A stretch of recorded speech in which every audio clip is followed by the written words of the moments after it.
Hi, everyone. Welcome to our Christmas special. Hello, hello. Everybody who's Hello. there, please send us an hello here. Hello, everybody. I hope you're having some good time. We have, the last minute technical glitch of ever, like echo stuff and computer freezing and everything. And like Monica was ready. And I'm like, you should see my screen. It's like red, pink, yellow, blue, plus some echo. So Monica is not very happy with that. What can I do? It's vacation time and I got a Hi, wonderful Morley. hat. Hi, Al. Hi, everybody. Fantastic, everybody. We're welcome to the CISO series episode live stream today on Monica Cyber. And this is going to be the last 2021 live stream. And today we'll be talking about career paths in cybersecurity. We'll be talking about a bit about artificial intelligence taking over cybersecurity roles. And we'll be talking about, is it Log4j or Log4j? Are we ready after this whole chaos and mess that happened? Are we ready for 2022? So yeah, we'll be talking about a couple of things. Just very quickly, hello everyone, whoever is joining, please put your hello in your chat below, and we would like to hear from you. This is an interactive session. We'll be talking a lot, but we would love to hear from you guys as well. So this is Monica. I'm the host of the show, and I'm being joined by Alex. Hello, I'm happy to be there. As you can see, because of my style and everything, I'm already on vacation. So I'm like, half in, half out already. But ready for the explanation of Log4j, the forge of the logs. I know that's not it. That's maybe the vulnerability thing of things that we're going to speak about. But not too much because, everybody's speaking about that. So it's more about, is Santa going to come this year, or what are we going to have as present? Or maybe it's out of topic, but we'll see. Fantastic. Okay, so as I said, today we'll be talking about career paths, we'll be talking about AI, and we'll be talking about Log4j. So are you ready? Let's hop into the episode.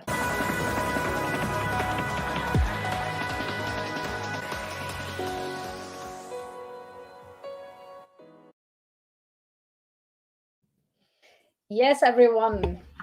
And we are in again. This is right, and she's right on the topics, but I like, to put some unexpected change last minute just for the too much schedule that we have. But I still have the paper of everything we have to speak about somehow, just to guide myself a little bit. Okay, so I've been talking about a lot about this in the various posts that I do on LinkedIn and all the other channels that I use for raising awareness. And I really strongly stand by the opinion that technology and tech expertise is not the only career path in cybersecurity. It's not. And a lot of people challenge me like, yeah, but you know what, coding and hacking and all these things help. Sure, absolutely. When you're working in cybersecurity, you do have to understand the technology aspect of it. You do need to understand how technology can be used and abused, absolutely, but these are not mutually exclusive. So what are your thoughts on it? All the people who are joining us, just put in a very quick comment. What do you think? Is technology like a how much deep expertise do you need in technology to actually be successful and build a career in cybersecurity? Please tell us. What do you think, Alex? Well, I think, that's a topic we come often about. It's about curiosity, because I on my side, I am very technical, and I think the technical background help on some part of the world of the work. But thing is that it's such a wide open range that if you are willing to and you're curious about it, there is space for anyone. I know, like, the legal people that work, the legal counsel of the organization that usually deal with the contract agreement, NDA, and all that kind of stuff. This is deeply involved in the cybersecurity because, cybersecurity is information security and also the infrastructure protection as well, and the governance. So it's so wide, and I must miss some of them. So for sure, it's open to anyone who is willing to bring something for an organization. Because, what's the goal? We want to protect the organization. We want to protect the data. We want to keep everything up and running. And that requires both the technical side of things, like the people that maintain the infrastructure, the cloud configuration, the leaky cloud configuration. I have to say it. But that's, in all my career, and I started as an IT director, which was handling the security side of things. But that was always an heavy collaboration with the legal side of things, the customer-facing people, because we have to answer and match the requirement, which are contractual agreements, and also, all the SLA that we sign about it. And all the description of the product is much more than simple the technology side of things. And last thing, we say cybersecurity is people, process, and technology, but the process and the people is more than half of it, and it's not technical. So no, you don't need absolutely to be technical. You need to be open to hear it, but you don't need it to get in the field. Right. So let me start by saying this. First and foremost, everybody's path into cybersecurity is different. You will not, my path, even though I come from a technical background, I've worked as a hacker, and that's how my journey has been from hacker to CISO. My path is still different than Alex's and everybody else's. So your path will be your own. It's really great to have mentors that you can emulate. It's really great to talk to people. It's really great to network, and you need these things. But always remember, your path will be your own path. Having said that, there are things obviously which one can do to have a better career path in cybersecurity. So today I wanted to talk about, I would categorize cybersecurity career paths into 5 categories. The first category, I would call it as offensive. So you're either working as a pen tester, you're either working as a hacker, you're working as a social engineer, you're working as a red teamer. All these are offensive security roles where your job is to break both technology, people, and processes in all different ways possible. And that's why I say it's not even social engineering is not necessarily technology. So right there, you have roles that are not just fully technical. So that's the first category. The second category I would call as defensive. It's the majority of the other roles where you have security engineers, you have architects, you have GRC, you have risk managers, you have business continuity manager. You have risk manager. Business continuity is the third category. I'll come to that. And you have security engineer and so on.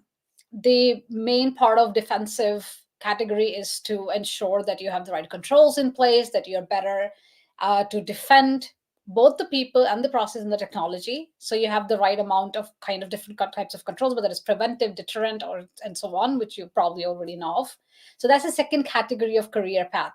If you like to defend, if you like to protect, that's the career path to go into. If you like to build secure technology, if you like to build a security architecture, that's the career path you would like to go into.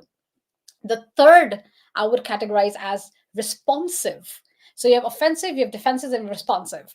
These are the people who are like security analysts. They are the first responders. They are the threat analysts. They are the business continuity managers, because when a crisis happens, how do you still keep your business running? What controls do you have to put into place, but also what processes and business continuity plans you have to activate?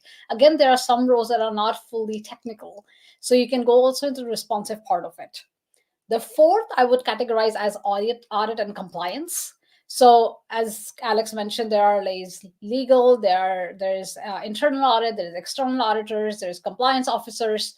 So you can be the one who is more working towards ensuring that there is compliance and that you're checking whether the program and ISMS is up to the standards according to what kind of data is being processed. So that's the fourth category. And the fifth category, I would put it as kind of like a combination of these things, which could be, for example, security leaders. A CISO would ideally at least have a knowledge of few of these domains and not necessarily all of them. A CISO would need to obviously understand technology to a certain extent, need to understand security architecture to a certain extent, understand how the risks are. But most important is obviously the business acumen and the translation, the communication from the technology world into the business world. That's really the key to being an effective CISO. You really are kind of like the biggest translators. Your communication skills are really, really important in addition to your domain knowledge, in addition to understanding what the business consequences could be, what the business vision really is. So for all those people that are always wondering, like, what kind of career paths do I have? Just as an overall category, think of it like offensive, defensive, responsive, audit, compliance, and then mix or leadership. Let's call it that way. What do you guys think? I named some of the roles here, and all of these roles, as I said, as a blend of both technology and non-technical roles. It's not necessarily everybody has to be technical. So you can come into cybersecurity into these different categories without actually being a technology expert. You don't need to be a coding expert either. I know a lot of social engineers who have never written a single line of code, and they're really damn good at doing their job. What do you think? That yeah, that's true. I mean, it's the social engineering part as well. You know, it was like people running scams, and actually, the fun part is that the scammers that play social engineering are part of the red team in a way. Well, they are criminals, but after all, this is the attacker, and these guys do not need technical side of things. Or they can buy exploits. So even on the criminal side of things, the work is split, and you don't need to be technically skilled. After all, the technical side of things is just buying tools and concepts and put them in place. And one thing you spoke about is the fact that working in cybersecurity, there are two sides of things: the internal worker of cyber, which is the people working in the company, the CISO, the analyst, but also the external worker, because you spoke about audit. And when you speak about audit, we speak about compliance and also cybersecurity framework. So, you know, ISO, NIST framework and stuff. And when you implement these best practices, which has great guidance for an organization, not to forget any controls, if you want the certification on that, you need an external auditor to review all that thing. So working in cyber could also be that you are an external auditor for companies. And one other work is being an advisor, a consultant, either a full-time employee consultant in a company like MSSP, or you can be an independent consultant as well, bringing knowledge and helping an organization. But these people have usually, you know, PMP kind of skills, project management, more than technical skills. You must have a culture, and the culture is accessible to anyone. You know the brand, you know the tools, you know what's going on the market, and culture is also including the threat landscape as well. But that is just about the news. Like if you follow me on LinkedIn, if you follow the news, you build that culture. You know what the bad people are doing. So, and then when you bring value and you speak with organization and they tell you, oh, I have this and this and that, you can actually connect their systems and what they have, their culture, to the actual threat landscape. And in a way, you start to build risk assessment. In a way, it's not formal. I mean, just a starting point of a discussion to understand the culture and organization. So, and all these things, it's not technical. It's just people communicating. And as Monica was saying, it's a translation, because usually if you work as a consultant, that means that the organization doesn't have the skills in-house, which means you are not going to speak to technical people or cyber people. You are going to speak to managers, CEO, all the C-suites. And this guy, they don't care about a buffer overflow, you know? They just want to know the assessment. I mean, quantitative analysis, qualitative analysis. And I don't say you need an Excel sheet with all the detail. You will need that if you want to do the full audit. But at a higher level, it's how much I can lose, what could be the impact of my organization if I don't take care of that. And that doesn't need to be extremely technical. Absolutely. I want to take one of the comments from the audience just to show, which is really wonderful. Al says technology is a great background, but it's more about your mindset, seeing the bigger picture, being willing to be a detective and afraid to learn new skills. You're prime. Absolutely. 100%. As you mentioned before, and I've also mentioned in many of my posts before, curiosity is the number one driver. And I believe it's one of the key prerequisites to active work in cybersecurity. If you have curiosity, that is really the key. And then obviously understanding how technology can be used and abused also, which means people's emotions can be used and abused, how processes can be used and abused. I mean, we are now going into an era where when we started with technology 25 years ago, and I say that is that time we were obviously looking at cybersecurity or information security in terms of mostly networks and servers and in all these racks and what these entail, and that was mostly with the network traffic and Wireshark and everything was basically what security really was. And over the last 20 years or so, the field has changed quite a lot to incorporate even more domains. So I believe that when people say today that you need to be a tech expert, you need to be a coding expert to enter into cybersecurity, that is really gatekeeping. That's it. And in one of the latest posts that I made on LinkedIn, I actually wrote about this. We are actually part of this talent shortage problem. If you're asking people to do an entry level job, that they're doing it for the first time and asking for more than anything, anywhere more than 0 to 3 years of experience, then we are the ones who are creating this problem. The first real experience and job I had, before that, I had 0 years of experience. I mean, somebody took a chance on me, somebody gave me, and yes, I obviously spent some time in understanding what penetration testing could be and just playing around a bit. I think I mentioned that in the last live stream, that the way I made into pen testing was actually through OWASP, learning a bit about it through OWASP, what secure coding looks like, what hacking looks like, right? But it's not like I've been a official ethical pen tester before I actually became a official ethical pen tester. So I had zero experience when I actually did it for the first time. So we are really responsible for creating this so-called talent shortage, and it's only fair that we are actually a part of the solution. So having an understanding of what the different kind of career paths exist, kind of passion that you have, that where you fit in well, helps not only the people who want to break into cybersecurity, but also people who are hiring. I think one of the biggest challenges that we have in industry today is not just that people are struggling into getting into this industry, but also hiring managers do not have the necessary competency or understanding of these different aspects of these roles and what does it actually entail, that people just list like 100 things and then that's what has to come into the job description. And I think that's where the disservice happens. Attitude comes before experience, because you can gain experience, you can gain skill set, but if you don't have the attitude, you don't have the drive, then you will not go anywhere. Another thing that I mentioned to like to really mention to people who want to break into cybersecurity is networking. Use LinkedIn, Twitter, whatever social media platform that you're on, YouTube or whatever. Try to get in contact and touch with people that you believe you would like to emulate, that you would like to be inspired from, and ask them if you could get like 20 minutes of their time. Ask them some questions and they will help you. They will definitely help you. I get a lot of these emails and messages on LinkedIn all the time, and I always try to find out 20 minutes at least for people so I can help them. I ask them where they are in the journey, what is it they're having struggle with, and how I can help them. And sometimes, usually, it requires just that one reach. And if you ask 10 people, somebody will definitely say this. So don't be scared and afraid to ask for help.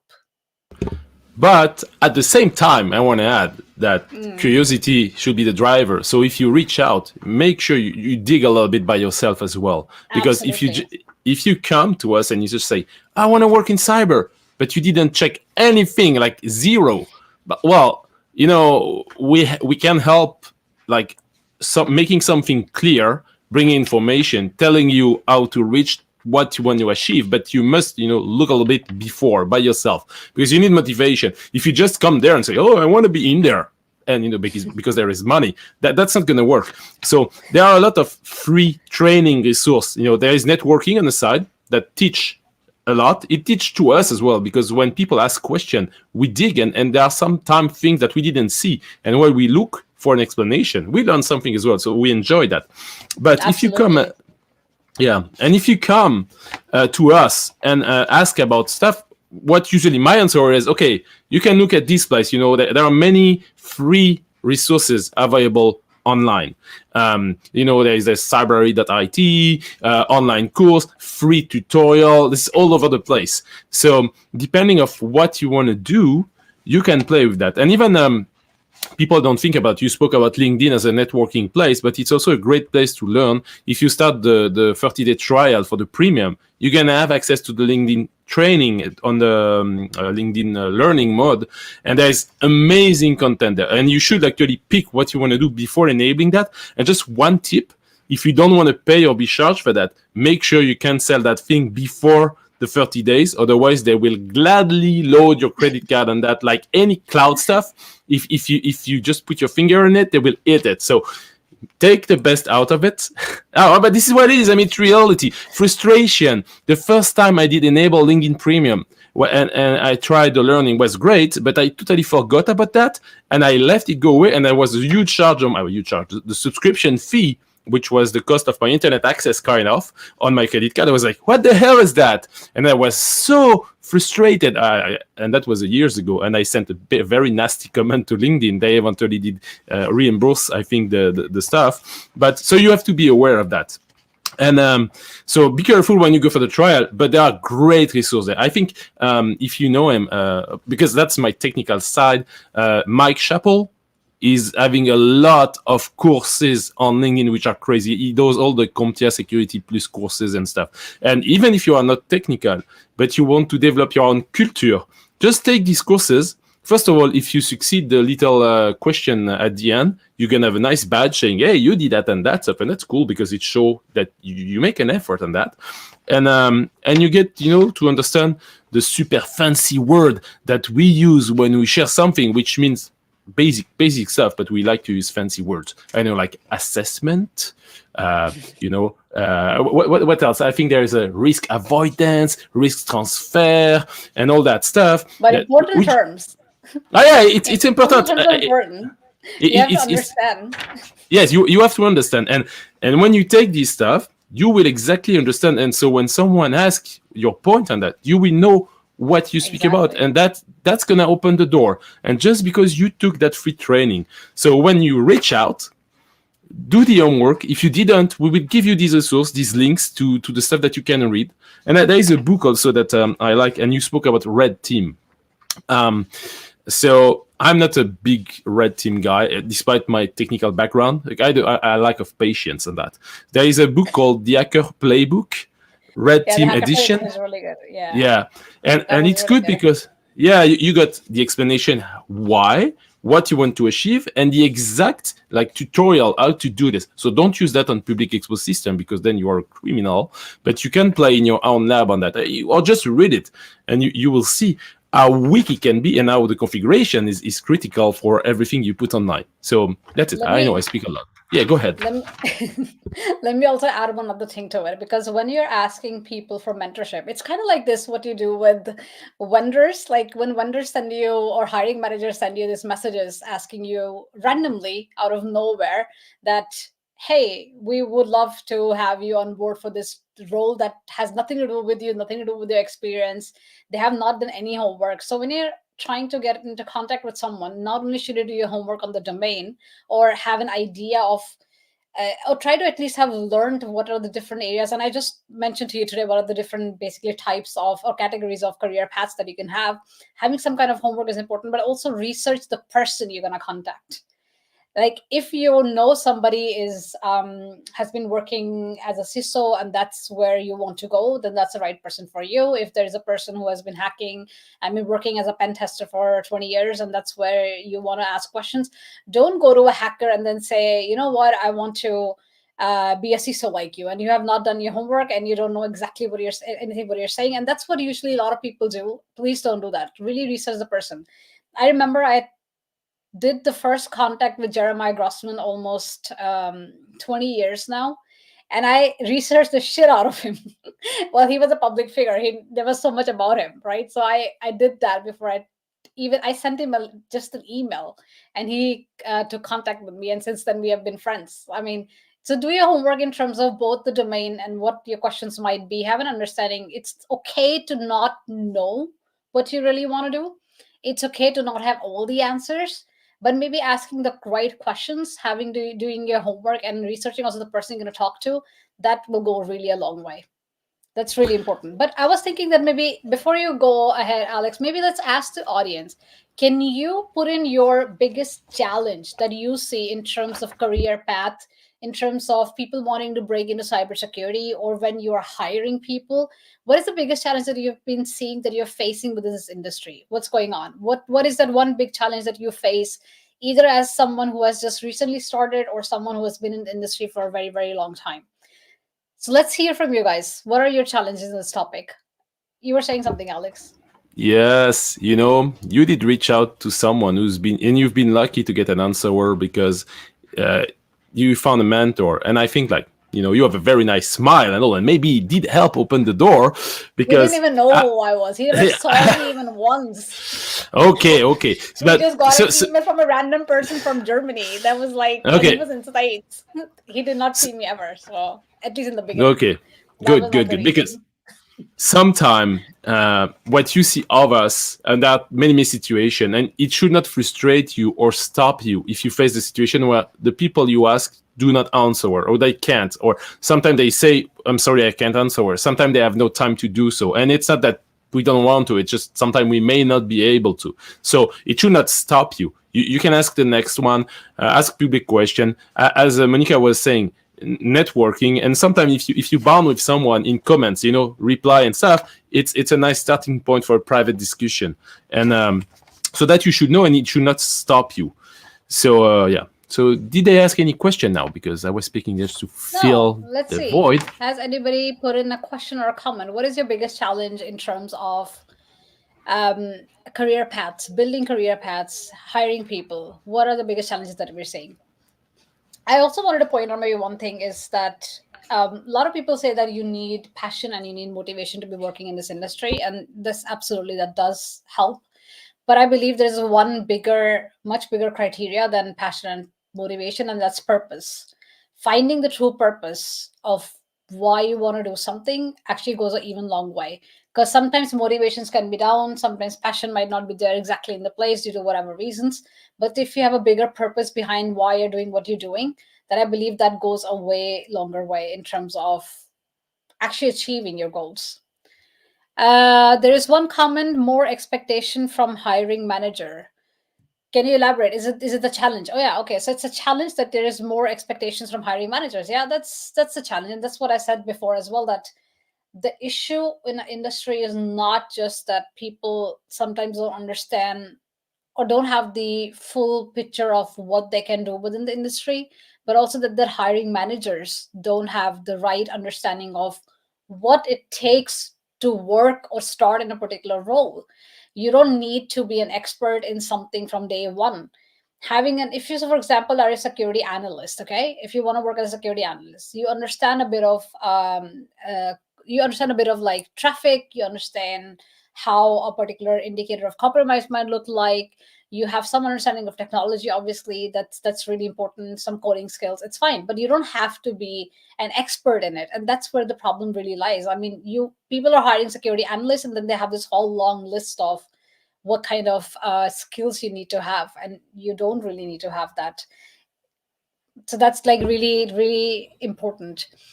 I agree. Having a there's another comment: having a positive feedback loop helps as well. Yeah, Yeah, that's there actually is very true. nothing Please go worse ahead. than having a no answer at all, or not knowing why we didn't match the staff. So, and there are many situations as well, about hiring manager. Is an HR person doing the hiring? And you know what happened when you hire a team and you have no time for it? You give HR some keywords and requirements about what you look for. And HR, because they do not have skills, they're not able to catch the person. So this is why networking is important, because if sadly you can bypass non security related HR to get in, because now most of the hiring management is all automated, the CV parser taken, and if you don't have the keyword or certification, it's automatically excluded. And I think this is very sad, because truth is, all my jobs I've been found through human interaction. My CV, for some reason, never made it to our HR. And when it made it, it was a no because of lack of certification and stuff. So you should know, on my experience, and I had very nice jobs and still have a good one. And this is only happening because of networking, exchanging, sharing, showing the knowledge. I have some Mhm. certification which I did get recently, which would have been opening door before. But if this is the only key to get in, maybe it's the wrong organization as well. So that's something to consider. Absolutely. And I think there's like a feedback on like silence is the worst stress as an analyst. Yeah. And I think it's both in terms of when you're already working in a company, but also when you're trying to approach a company and then the hiring processes go way longer, weeks and months, and you haven't heard. And there was one of the jobs that I applied for. I think I got a rejection of the job after a year. Because and then sometimes it was like you're basically applying and then the process hadn't even started, but then they haven't. One of the this was one of the weirdest hirings that that I've been through. They didn't officially start the process and they said like, yeah, we need to wait a bit until 2 weeks more before we can start the hiring process, so we'll contact you then. Okay, that's absolutely fine. And then 3 days after, the person tells me that they've already hired a person. so that the job is no longer available, which is like, okay, fantastic, which was at least good that I got a feedback. But it was very interesting to know that they didn't start the process, but they've already hired the people. So yeah, networking, and most likely that person got the job through networking, because I mean, if they didn't start really obviously the process, but the job was already occupied, then something happened there in terms of somebody knowing somebody, which is fine. And that's why I think that networking is really important. After talking today about the 5 categories of career paths, I'm going to make a separate video of all of these career paths separately and what does that entail, because I think we don't have time for that today. But maybe before we can go into the next topic, which was the AI and machine learning, do you have anything you want to add, Alex? Yeah, just one experience I had with the hiring process. Once I applied for a big, actually a headhunter came to me and placed my position for a big company, transportation company. And I applied, got the interview, and I got rejected because I didn't have my CISSP. And 3 weeks later, so they hired someone else. And 3 weeks or months after, they got down by a big ransomware and everything went down, but they had their CISSP. So and you know what? Bad as I am, I kind of enjoyed seeing that news, and I shared it, saying, "Hey, seems that the security controls were not there." This is like this term in German that you say Schadenfreude, which actually you even use in US or in English as well. That's been already taken from German vocabulary. Schadenfreude. So that's what you felt, which makes sense. I mean, I was supposed to actually give CISP, but I never did, because I was like, what's the point? It doesn't really matter. And I don't have a CISP. So, and I work as a CISO. So that basically goes to say you don't really need CISP in cybersecurity. No. Well, yeah, if you prove your tracks, that's something. So let's switch to the AI topic, because lack of people and people not making it to the field, they try to replace us with machines. So, but are they replacing? That's my biggest question. I don't think they're replacing. So my stand on this is, well, all the analytical stuff, all the data analysis, all the stuff that is requires a lot of processing, massive data processing, all that obviously is being, I mean, we are using machine learning, and we're going to be using more and more of AI going forward to actually do this processing. But will that actually really replace us? I would think not really, but what do you think before I explain my thought on that?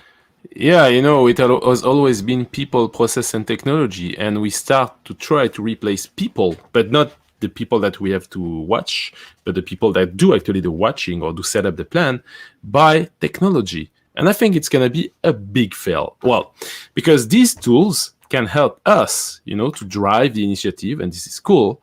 But fact is, they lack the context approach.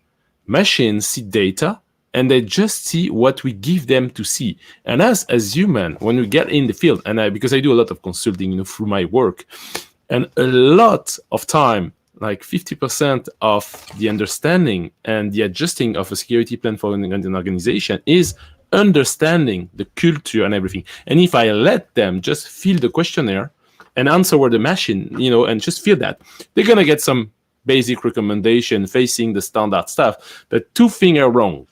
First, the answer that I provide is not accurate. People not in the field without background use very wrong answer. And when you feed AI with wrong answer, you get an extrapolation of very wrong stuff. So that's one thing. And that's a fact. I mean, we see that.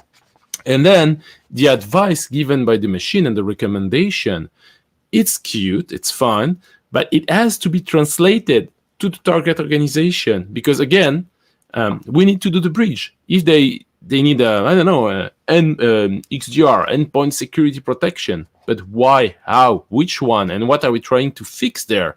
If they don't get it, they will not do it. So that was my point when we spoke about AI replacing resources. So it can help us do the job faster.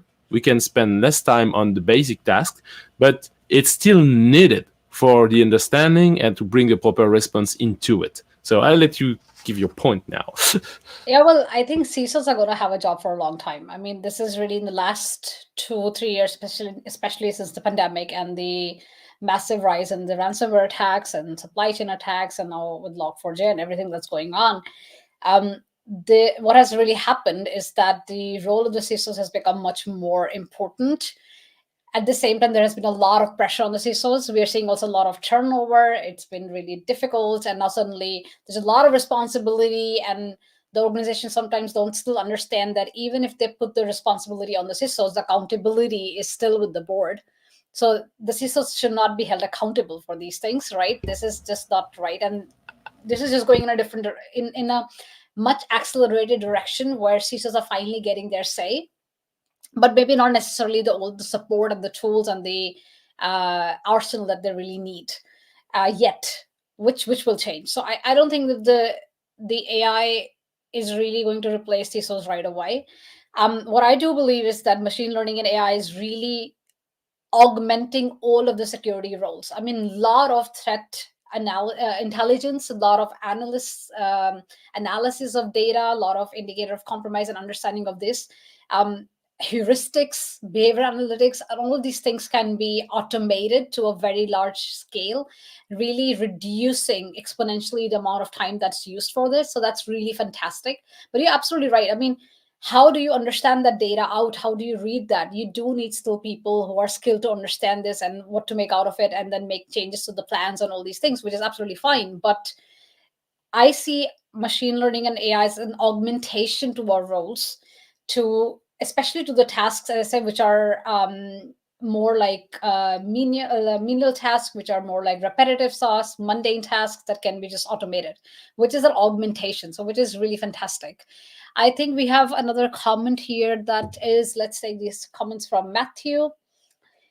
He's saying most enterprises are lean, aka anorexic, not enough people, so this automation is really needed to help augment staff, especially when you have analysts running and owning over 5 tools. Absolutely. And that's why I say that it's not that we are replacing every security role. I mean, as I said, a lot of the skill and understanding and the communication and the business language and how to translate these things to different audience, right? These are still, we still have to do all this work.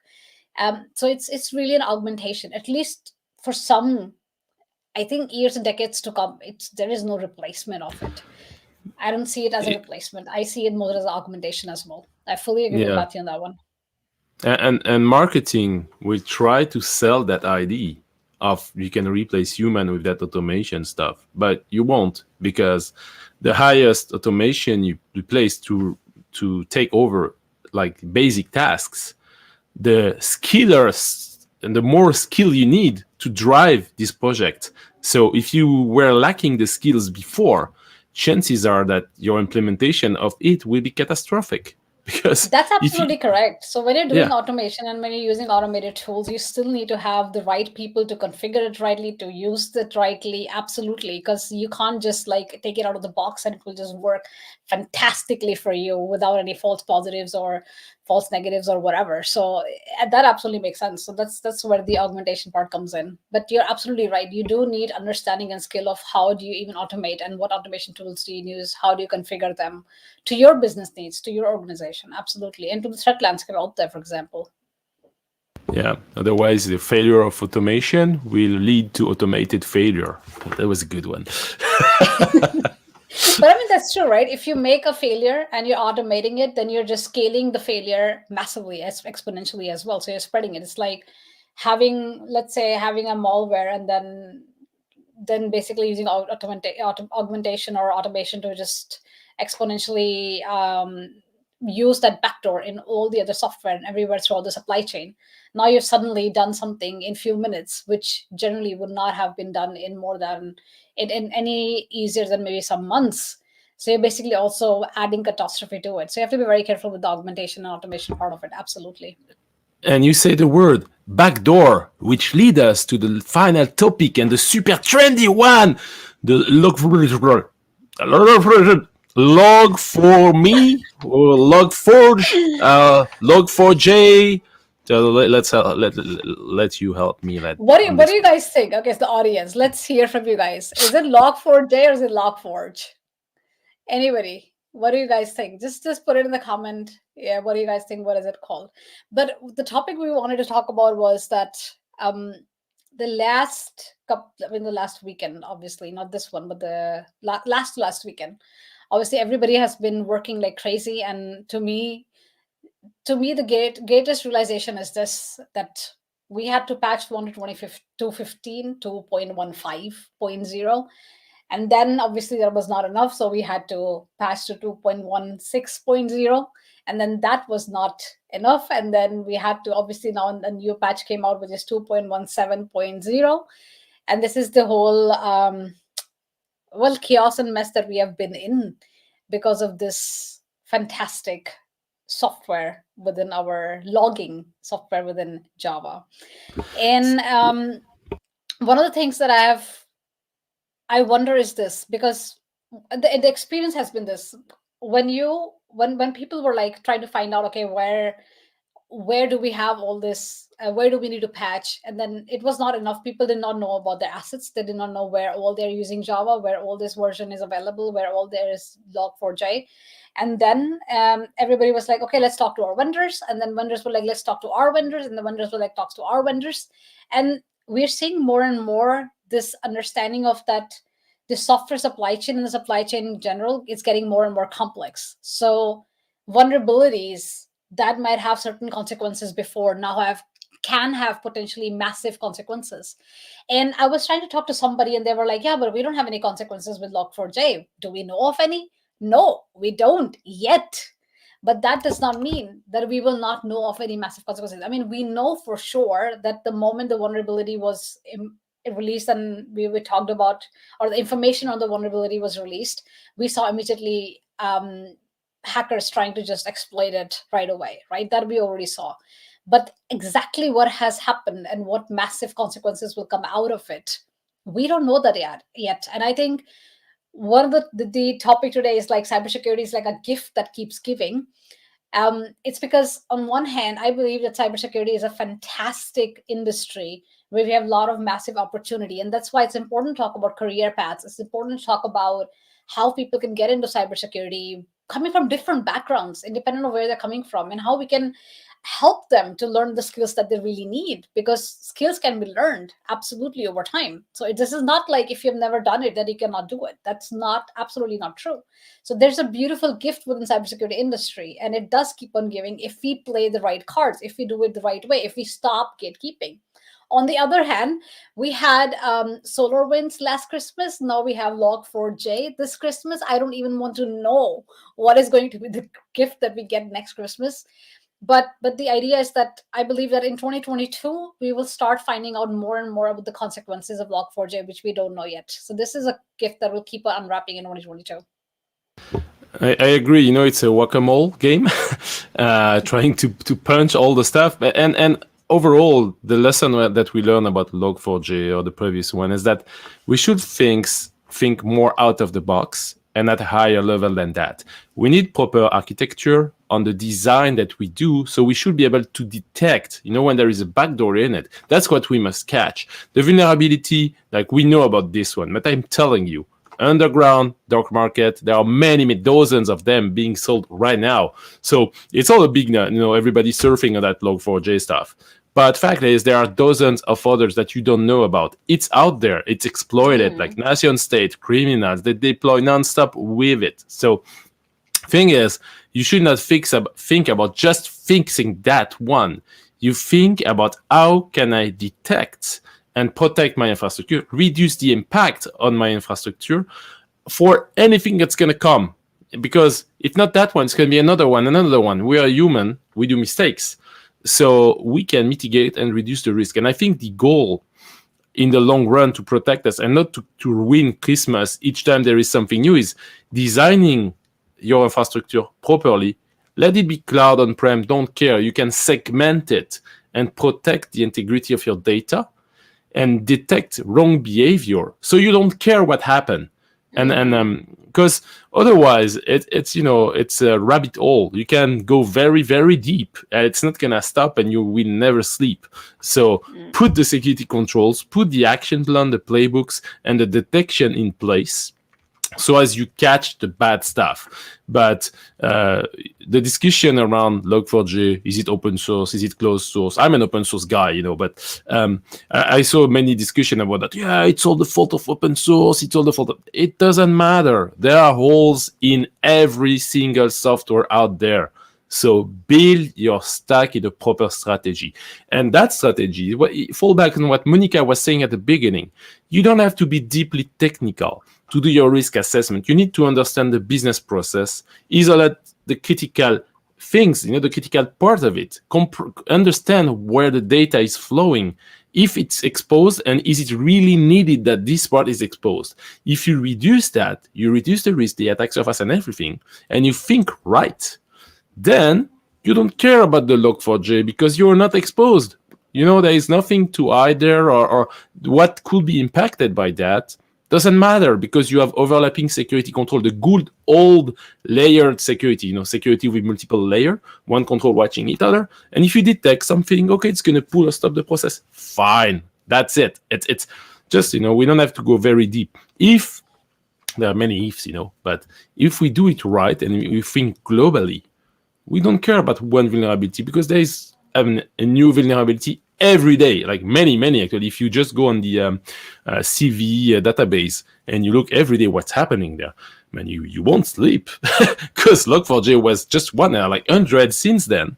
So just think large stuff and the global risk management part of things.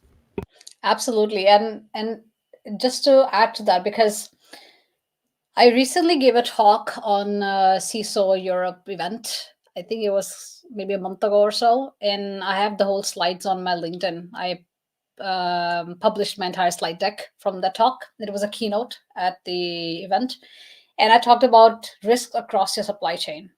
And one of the important things is that as we go more and more connected in this world, as we are seeing more, as digitalization has obviously skyrocketed from the pandemic, as we're seeing more and more convergence of IT and OT, we still have the technical debt, we still have legacy IT systems, and then we have OT, right, which is converging at the same time. And then we are also converging the physical, the digital and the biological world. Right now we're also talking about bionics, we're talking about chips, we're talking about all these things. So as all these convergence happens, the supply chains are getting complex, they're getting bigger, and they're getting global.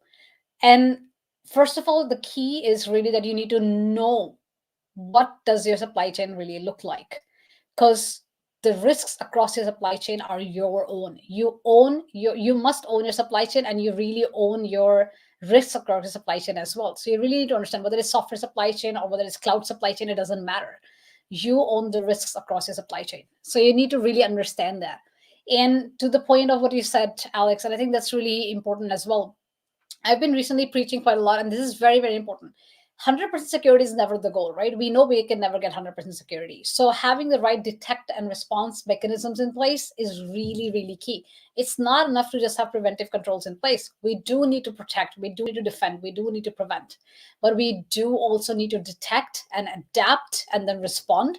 So preventive security is not enough. We need to also have adaptive and predictive security. And I published, or we got published, a cybersecurity adoption lifecycle model on that, of how do these different types of securities look like and the adoption of it in the market. And you can, if you search for cybersecurity adoption lifecycle on dark reading, you will find an article on it, or it's also on my website, monicatalkcyber.com.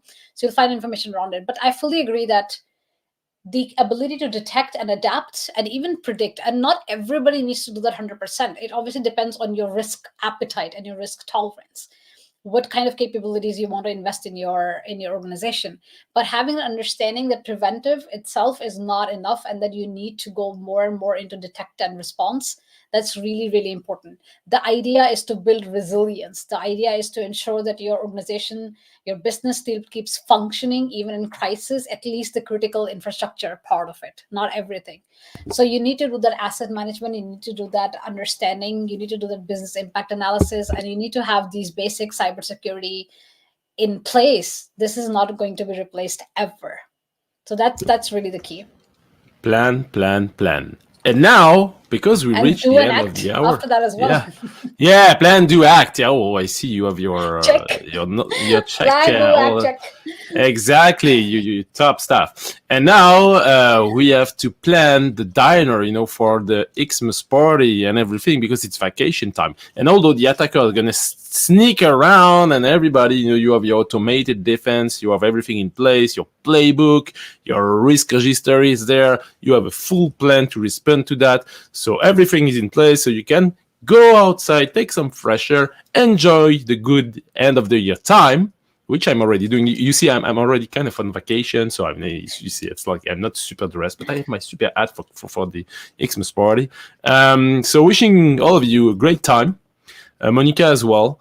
It has been a great year. I'm really happy that we managed to get that show on and that we share the insight online, despite all the live that we have, and the recording is going to be online, so hopefully people can catch up, watch whenever they like. And I believe we bring value, we do what we can, and when we are open for communication. Also, Monica say that all the time.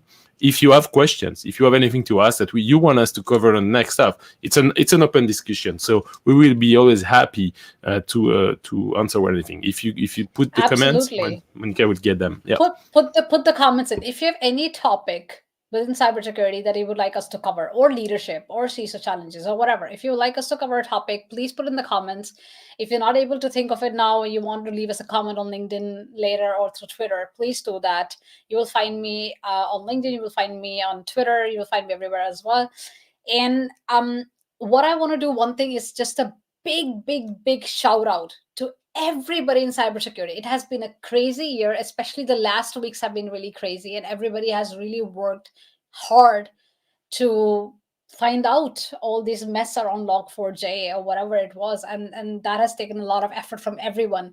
Every one of you deserves a fantastic break now, where you can just relax, you can spend time with your family, you can spend time with yourself. It's really important.